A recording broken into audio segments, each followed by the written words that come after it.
All right, so today we're diving into some pretty intense audio. Oh, yeah. We've got this clip from a guy named Mark Connor, Mm-hmm.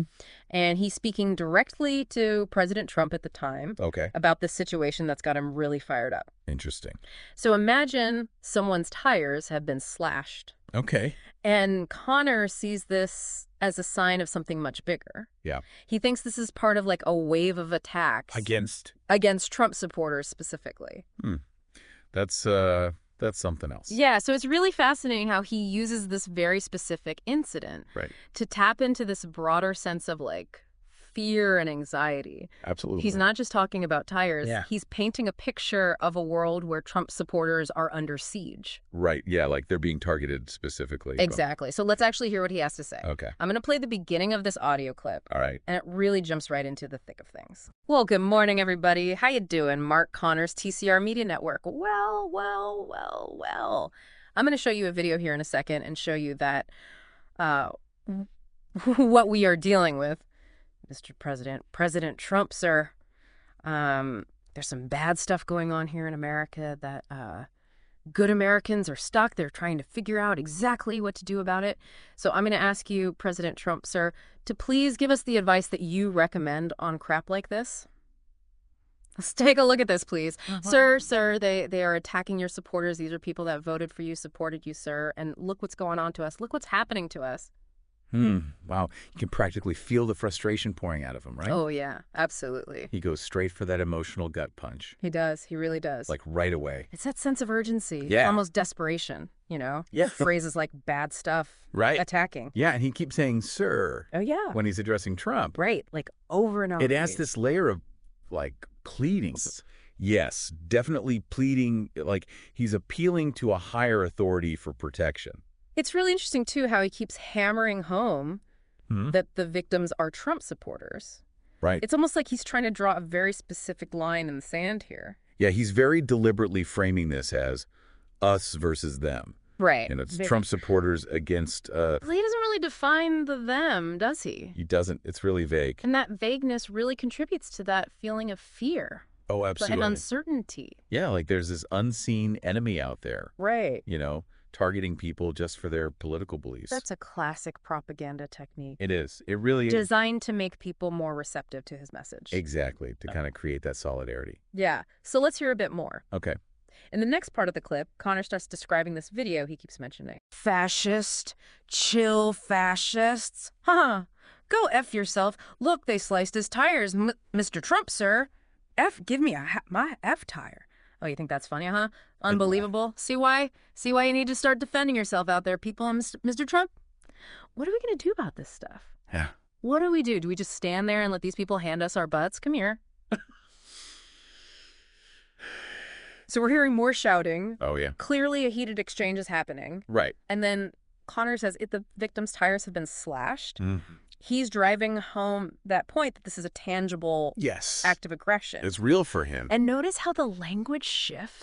Yeah, big time. When he describes the people involved. Totally. The perpetrators are fascists. Right. Punks. Yeah. Like incredibly dehumanizing terms. Totally designed to make them seem less than human, you know. Right. More like a threat to be eliminated than people to reason with. It's really striking how that contrasts with the way he talks about the victim. Oh, yeah. Completely different. It's all about hard work, you know?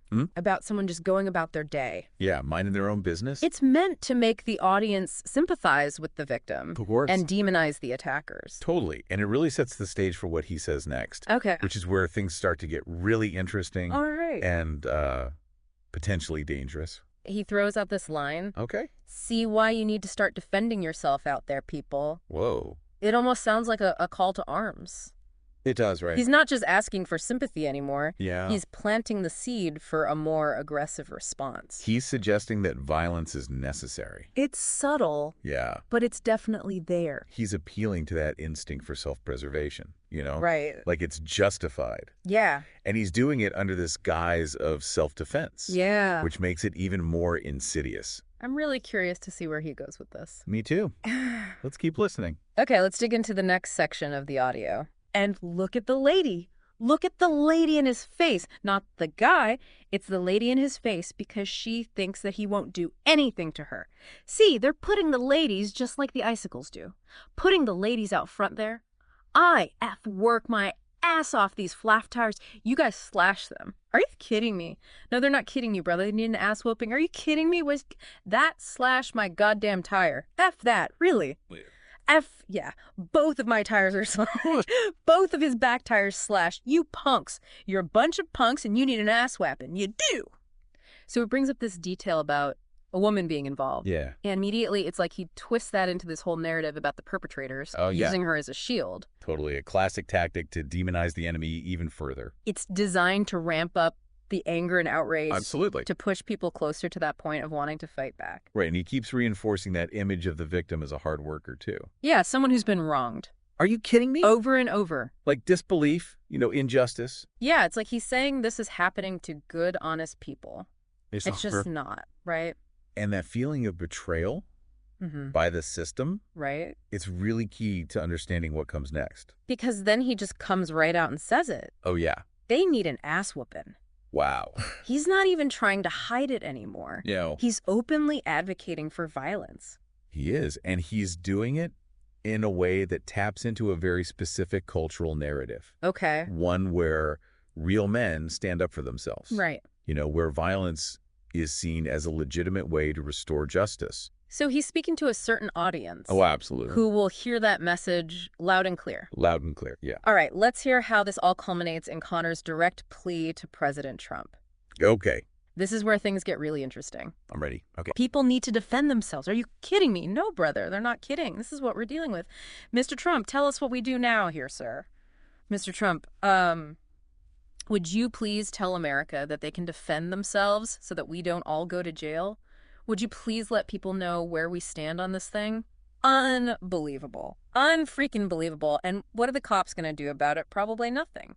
He's literally asking the president to endorse vigilante justice. I know. To give people permission to fight back without fear of legal repercussions. It's a pretty bold move. It is. And notice that little jab about the police, too. Yeah. What the cops going to do about it? Probably nothing. It's like he's saying they can't or won't protect them. Exactly. Like the only option left is to take matters into their own hands. Right. And he's putting it all on President Trump to give them the green light. He's framing it as a choice between chaos and order. Yeah, if Trump doesn't step in and provide guidance, right, he's suggesting that things will spiral out of control. It's a really effective way to pressure the president to take action. It is, especially one who already has a strong base of support. Yeah, among those who might be receptive to this kind of message. Exactly. This is getting really heavy. It is. Let's hear what Connor says next. Okay. This is where he really lays out his anxieties right. and expectations for the future. Okay. Sir, come on, sir. We need a little advice here from you because these people are out of control, completely out of faking control. Now, how can we just stand there and keep letting these people do this to us, Mr. Trump? Sir, see, some people don't have the self-discipline that man has right there because I know, guys, that if you go and slash your tires like that, they're going to get out with a baseball bat and beat some butt. Yeah. Now, we don't want that, Mr. Trump, sir. We don't want violence. He's almost issuing a veiled threat there. Right. Like, if you don't take action, Mr. President, things could get really ugly. It's like he's saying we're the responsible ones. Yeah. The ones trying to maintain order. But there's that underlying current of menace. Yeah. Yeah. Like they're being pushed to their limits. Right. And they might not be able to restrain themselves much longer. And it's fascinating how he flips the script, too. He makes it seem like the Trump supporters are the ones with self-control. Right. The ones who don't want violence. But at the same time, he's saying that violence might be inevitable. Exactly. It's manipulation. If their grievances aren't addressed. He's trying to evoke empathy. Right. By presenting himself as the victim. The reasonable one. While simultaneously justifying potential violence. Exactly, as a necessary response. To an unjust situation. Powerful and dangerous combination. It's like he's saying, look, we're trying to be the good guys here, but don't push us too far. It's a very manipulative way to try to force Trump's hand. And remember, this was during a time of heightened political polarization. Oh, yeah, absolutely. This kind of rhetoric. This us versus them mentality. Was already prevalent. Connor's just tapping into that existing anxiety. Right. And channeling it towards his own agenda. He's playing on those existing fears and frustrations Good. trying to elicit both empathy and action from President Trump. Yeah, And from what we've heard so far, it seems like he's been pretty successful in doing just that. I think so too. We have to consider the impact this kind of message might have had Yeah, on those already predisposed to agree with Connor. absolutely. For someone who already believes they're under attack, Right. this could be seen as a call to action. A validation of their fears. Exactly like pouring gasoline on an already smoldering fire. And that's what makes this kind of rhetoric so dangerous. It is. It can escalate situations, Yeah. leading to real-world consequences. No doubt. Let's hear the final part of Connor's message. Okay. I think this is where we really see the culmination of his plea and anxieties. Would you please put a stop to this now? Would you please let these people know and enforce the law enforcement to arrest these people and press charges? Please, Mr. Trump, because if you don't do something about it really quick, sir, I have a feeling that the American people are going to on their own, and then guess what's going to happen? A whole bunch of our good, nice people that are doing nothing but defending themselves are going to end up in jail singing the frigid prison blues. That's not cool, sir. We need you to tell us. We need you to inform us. Tell us what to do, sir, real quick before all of our good people end up in jail. I'm begging you, sir, to address this issue right away. America's had enough of this stuff, sir, and I'm sure you have too. And I'm sure that you can put a stop to this stuff. It's against the law what they're doing, Mr. Trump, and you know it, sir. Please address this issue right away. Thank you, Mark Connor, PCR Network. Wow. He really lays it all out there. He does take a desperate plea. Mr. President, save us before it's too late. It's emotional manipulation. Yeah. He paints this picture of impending chaos, you know? Right, good people being unjustly punished for defending themselves. Exactly. And he puts the responsibility all on Trump's shoulders. He's not just asking for help either. Nah. It's like he's saying, if you don't intervene, Mr. President, any violence that follows is on you. Yeah, it's a very effective way to pressure a leader. Especially one who already has a strong base of support. Among those who might be receptive to this kind of message. It's chilling. It is. And it's pretty effective in terms of grabbing your attention. Yeah. And making you think about the potential consequences. Absolutely. But we're only hearing one side of the story here. Right. We don't know the full context. We don't know the motivations of the other people. Right. Or any of the details surrounding this incident. It's very carefully constructed. To evoke a specific emotional response. Exactly. It makes you wonder how many people heard this and took it to heart. Yeah, how many were swayed by his rhetoric? How many saw this as justification for their own anxieties? And prejudices. That's the real danger.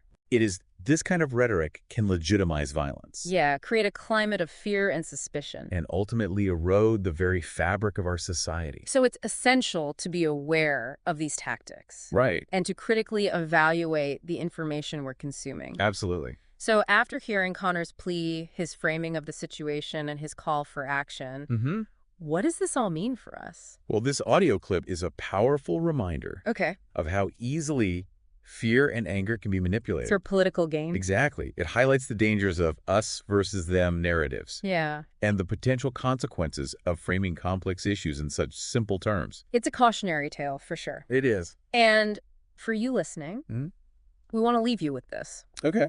How can we as individuals navigate these complex situations involving personal safety and differing political viewpoints without resorting to violence or inflammatory rhetoric? That's a question we all need to grapple with. It starts with recognizing our own biases, critically evaluating the information we're exposed to. Absolutely. And engaging in constructive dialogue even when it's difficult. And remembering that violence is never the answer. There are always other ways to address conflict, to seek justice, and to make our voices heard.